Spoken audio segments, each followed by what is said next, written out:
이지수 기자, 지금 코스피 5천 돌파하고 좋은 얘기를 하고 있는데 불안 요인도 있습니다. 하워드 러튼이 미 상무장관이 반도체를 겨냥해서 관세 폭탄을 꺼내들었어요. 어떤 발언입니까?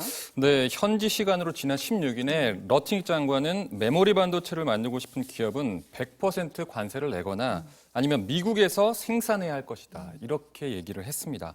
반도체 중에서도 메모리를 콕 찍으면서 사실상 이제 우리나라만 정면으로 겨냥한 건데요.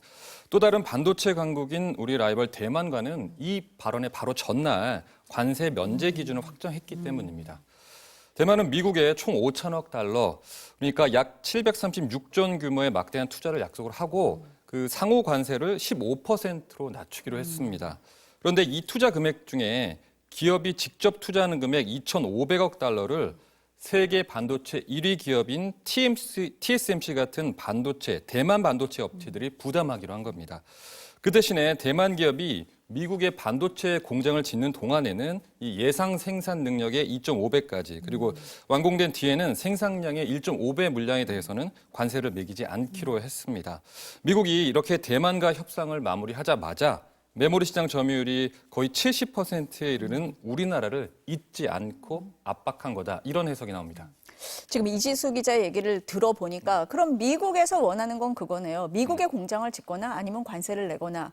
이 속내는 뭐 미국의 이익을 극대화하겠다 이런 거 아닙니까? 네, 이제 공장이냐 관세냐, 뭐 우리나라가 어떤 걸 선택하더라도 미국 입장에서 나쁠 건 없습니다. 우리가 공장을 지으면 미국은 자국 내에 그 메모리 반도체 인프라를 거저 얻게 되는 거죠. 사실 대만과 협상 타결 직후에 러튼 장관 이런 발언을 했어요. 대만 반도체 공급망과 생산량의 40%를 미국으로 가져오는 게 목표다. 이렇게 말할 정도로 속내를 숨기지 않았는데 우리가 만약에 이제 공장을 미국에 짓는 건 무리다. 이렇게 해서 관세를 선택하게 되면 미국 입장에서는 비싼 관세도 받고 또 자국 기업의 경쟁력을 덤으로 얻게 됩니다. 러트닉 장관의 100% 관세 협박 발언이 나온 장소가 의미심장한데요. 바로 미국 반도체 회사 마이크론의 신규 공장 착공식 현장이었습니다. 마이크론은 아시다시피 삼성과 SK에 이어서 글로벌 D램 시장 3위 업체인데 우리 기업들이 100% 관세를 내게 되면 메모리 값이 2배로 비싸지니까 관세를 안 내는 마이크론과는 가격 경쟁력에서 차이가 있게 되죠.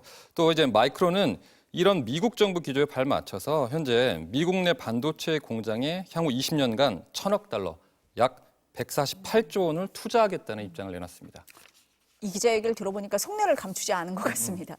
근데 우리가 관세 협상 타결을 할 때 반도체에 대해서는 다른 나라에 비해서 불리하지 않도록 하겠다. 최혜국 대우를 약속받았잖아요. 그러면은 대만 정도로 우리도 해달라 이렇게 요구할 수는 없는 겁니까? 네, 사실 최혜국 대우를 약속받았지만 미국의 태도가 모호합니다. 대만과 협상을 마무리한 직후에 브리핑에서 미국 상무부가 이런 답변을 했어요. 질문은 대만과 같은 면제 기준이 한국에도 적용되느냐 이런 거였는데 상무부가 국가별로 별도 합의를 할 것이다. 이렇게 밝혔는데 최혜국 대우를 약속을 했지만 그래도 협상을 해서 최종적으로 결정할 거다. 뭐 이런 뜻입니다. 우리 정부 입장은 작년 관세 합의 당시에 최혜국 대우 약속을 미국에게 거듭 상기시키면서 대만이 받아낸 걸 기준으로 협상하겠다. 이런 원론적인 입장입니다. 뭐 삼성이나 SK 입장에서는 아니 최혜국 대우를 받았으니까 괜찮겠다 안심하고 있었는데 이제 와서 이렇게 얘기를 하면 답답할 수밖에 없는 상황일 것 같습니다. 그럼 메모리 관세 이게 파급력이 얼마나 있는 겁니까? 네, 두 기업 모두 공식 입장을 내놓지 않고 있습니다. 하지만 상황은 예의주시하고 있는 것으로 보입니다. 내부 관계자들에게 물어보면 리스크가 커진 건 사실이다. 이렇게 불안해하고 있는 분위기입니다. 만약에 메모리 반도체 관세 100%가 현실화되게 되면 앞서 말씀드린 대로 마이크론 제품과의 가격 경쟁력에서 밀릴 수도 있는 상황이고요. 다만 이제 미국은 우리나라 메모리 반도체 수출의 7.7%에 불과해서 파급력은 그리 크지 않을 거다. 이런 전망도 나옵니다. 나머지 90%는 중국, 대만으로 수출이 돼서 스마트폰이나 AI 칩 같은 곳에 이제 완제품 안에 부품으로 들어가거든요. 그런데 만약에 미국이 이 완제품 속에 있는 부품인 그 메모리에도 관세를 부과하겠다. 이렇게까지 나서면 우리 기업들 영향은 더 커질 수밖에 없습니다.